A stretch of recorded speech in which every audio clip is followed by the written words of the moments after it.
Greetings, everyone, and welcome to the Prince George's Community Federal Credit Union 2022 Student Advantage webinar series. Today's presentation is brought to you in partnership with Coffee, a nationwide financial coaching and education center focusing on improving the financial health of individuals. As the premier credit union of Prince George's County, we have joined with Coffee to expand our mission of providing quality financial education to our community and lending insight into credit management, home ownership, and money management. Prince George's Community Federal Credit Union is a full-service financial institution serving anyone who lives, works, or worships in Prince George's County, Maryland. We are one of the county's best-kept secrets with competitive loan and savings rates, as well as discounts to national retailers. We currently serve over 17,000 members in the area and welcome you to come and experience the benefits of membership as well. Later in the presentation, we will display our contact information so that you may contact us with any specific questions you may have concerning your financial needs. In celebration of April being National Financial Literacy Month, we are proud to be able to present these webinars and other products to help guide young adults throughout their financial journey.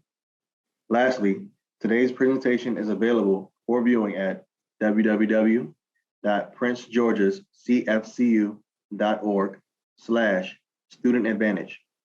And with that, we will turn it over to Ms. Doris Baker.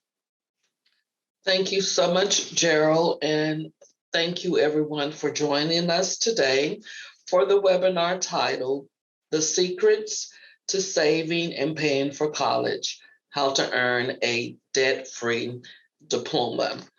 Now, first we want to let you know that next to buying a home, college for one person is often the most expensive purchase that parents or that student will ever make. The tuition alone is bad enough, but then you add room and board and it really all starts to add up. And this doesn't include other expenses like your books, which is easily another $1,000. By the way, the prices you see on your screen are for in-state students. If you should go out of state, you're looking at an average of just over $26,000. That's per year. And those costs are steadily climbing.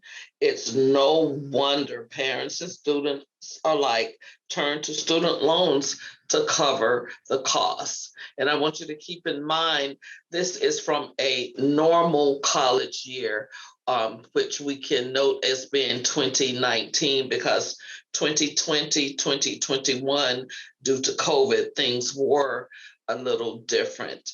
Next screen, please. When you hear the term student loans, it's usually followed by the word crisis, and for good reason. More than 44 million Americans have student loans, and collectively, we owe more than $1.5 trillion in student loan debt. That's more than all the credit card balances in this country. And because it takes so many years to pay them off, the burden of these loans is keeping Americans from later buying homes and starting families. In fact, more than 10% of us are behind on our student payments by 90 days or more. Now, currently, just to note at the time of this recording, most of our student loans are in the CARES Act deferment, but May is the month that is supposed to all end. So we'll just see what happens with that. Next screen, please. When faced with these steep costs and even steeper loans, parents and students alike often panic. Instead, they should be planning. Here are the biggest mistakes that we make, and we'll talk about how to fix those mistakes a little later on. First, even though college is pricey, parents and students still spend more than they should on items they don't need to. One reason for that, they wait too long to create a college savings plan, which we'll explain in detail. Finally, they wrongly believe the schools with the best reputation will return the best investment. So as you can see there, those are the three biggest mistakes. But let's move on and talk about 5 ways to stay frugal in school. Remember all those back to school sales when you were a kid, and like when you were in high school, and parents, you remember when your children were in high school? Well, forget them. Send your freshmen off with hand-me-downs. Buy used textbooks. Most schools have official but costly on-campus bookstores, but there are also off-campus and unofficial stores they can buy and resell textbooks. You can even do this online through established websites like Chegg.com and campusbooks.com. You can easily save $20 or more off the price of a new $80 textbooks. Sometimes you can find 50% discounts. That's all depending on the course. Next slide.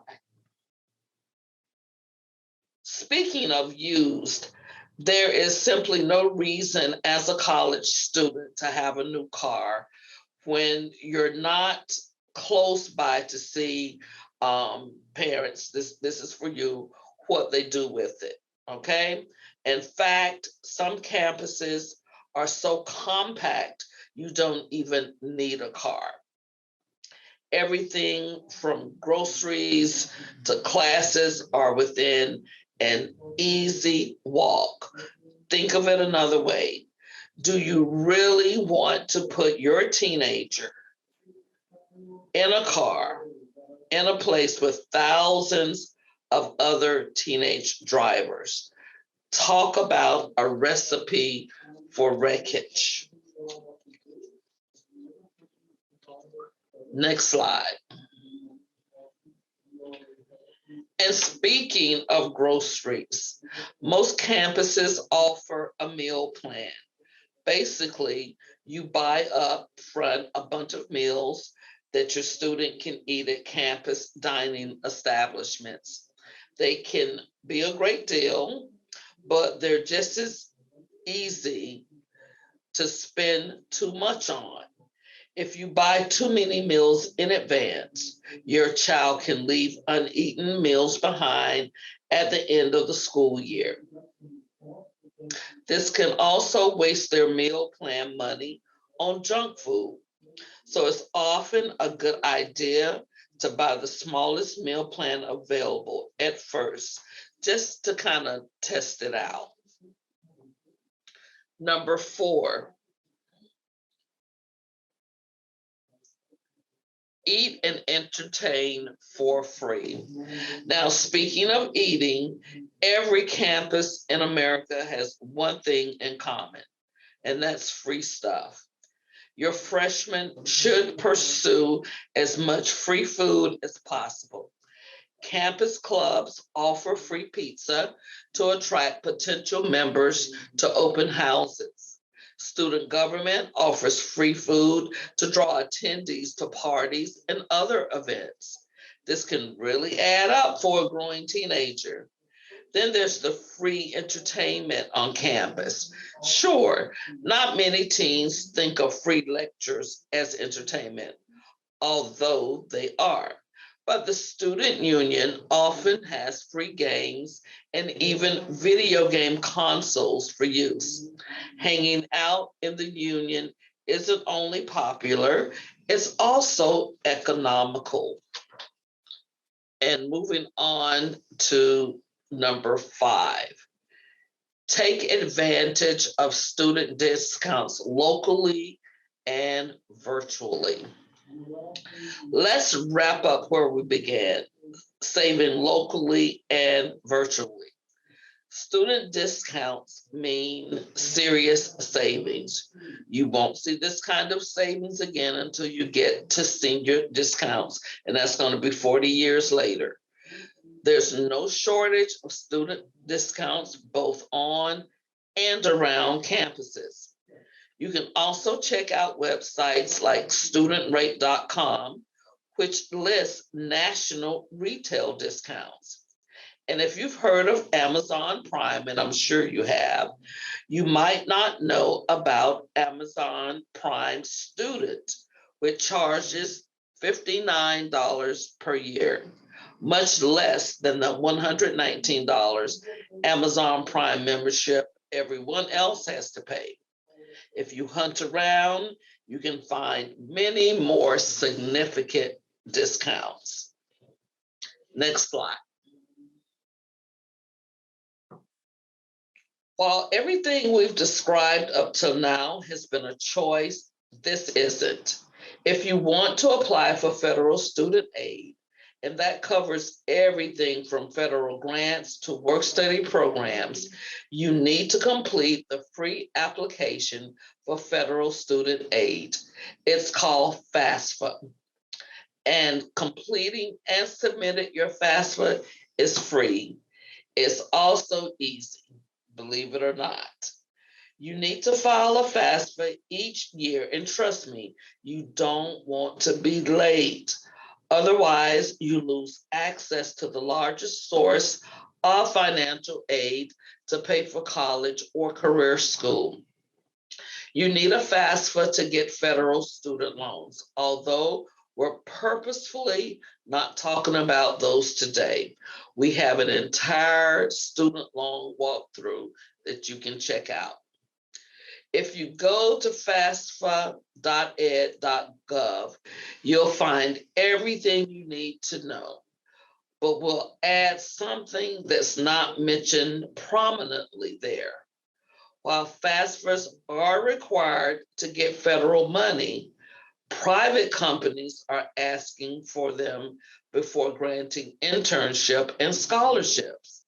Why? Because it's the easiest way to prove you have financial need. So don't drop the ball on this. Please don't drop the ball on this. Next slide. So we've talked about how you can spend less on college. Then we talked about how you can save more. Now let's talk about everyone's favorite topic. I know it's mine. Free money. Scholarships are the #1 way to pay for college hassle-free. Even the most complicated scholarships are easier to apply for than the simplest 529 plan. So let's dive in. Next slide, please. There's a dirty little scholarship secret that scholarship administrators have often shared with us. They never get enough applicants. Why? Because there's an interesting psychology that goes on in the minds of some students and parents. If they see a $10,000 scholarship, they think, that's so much money. Everyone is probably applying for it. But guess what? Everyone isn't. If it takes less than an hour to apply for a scholarship, and most do, even those with short essay requirements, then it's definitely worth taking a shot at the big scholarships. You might strike out 19 times, but the 20th time, hey, you won how many thousands of dollars? So don't give up. It's worth a try. Next slide. Now let's look at scholarships from the other direction. We've talked to many scholarship administrators who oversee small programs. We're talking in the $500 range. In many cases, no one applies for their scholarship for an entire year. So anyone sending in a decent application will easily win. Of course, the psychology here is obvious. Why should I waste my time applying for so little money? But the best students know a trick. They go for volume. They apply and win. Many small scholarships, which adds up to serious money. Best of all, when you apply for many scholarships, you can reuse most of the application since most scholarships require the same information. You don't spend nearly as much time as you think applying for a multitude of scholarships. Next slide, please. One secret to scholarship success is knowing how to scour the internet. Search not just for the major scholarship meta sites that purport to gather up all the other scholarship listings. Also search for scholarships by typing in the name of your state and even county and city. You'll find scholarships offered by local civic clubs and businesses. Parents, don't forget your church or your employer. They may offer scholarships as well. In fact, one of the best computer searches parents can do for scholarships is the intranet in their own company. Moving on to the next slide. Let's talk about work study. Work study is a federal student aid program for college students with financial need that helps them get part-time jobs. Now, work study won't cover all your college costs, and you will most likely need a combination of personal savings, scholarships, and grants. But it is beneficial to those that qualify. In addition, you'll receive valuable work experience through a work study job. Next slide. Here are some ways to make money in college. Become a tutor by sharing what you know. Become a sitter of all things. You can house sit, pet sit, babysit, elder sit, whomever needs sitting, you can be the person for the job. You hear so much about influencers these days. Why not start making money by making a blog or a vlog, getting your own YouTube channel? You can also put your tech savviness to use by building websites on the side. And of course, you can always get a job in a dining hall or food court and become a world-renowned sandwich artist. All of these are things, flexible things you can do in order to make money in college. Next page, please.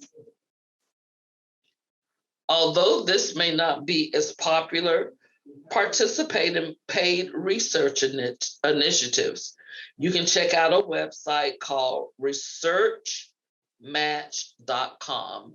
That's researchmatch.com for opportunities to become a part of a paid research initiative. Next slide, please. Now, at this point, you might be saying to yourself, this advice sounds awesome, but how can I save all this money when I'm buried under credit card debt?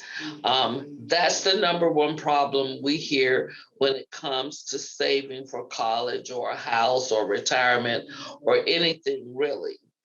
Well, we know that the solution is to get out of the debt. So coming up, I'm going to turn this presentation over to Gerald. Gerald will share Coffee's contact information with you, and you can speak with a coffee coach who can give you some strategies or at least some assistance into getting out of debt if that happens to be something that possibly holding you back from saving for college. So Gerald, with that being said, I'll turn it over to you. Thank you for that, Doris.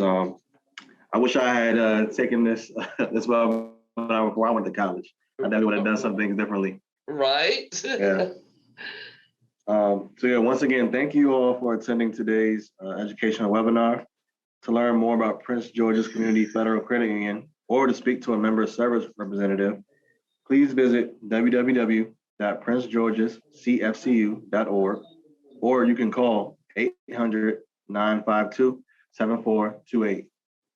We'd like to thank Ms. Doris Baker once again and Coffee for their continued support. If you'd like to schedule a free 60-minute financial coaching session, like Doris mentioned, you can call Coffee at 866-459-5165. Thank you all and have a great day.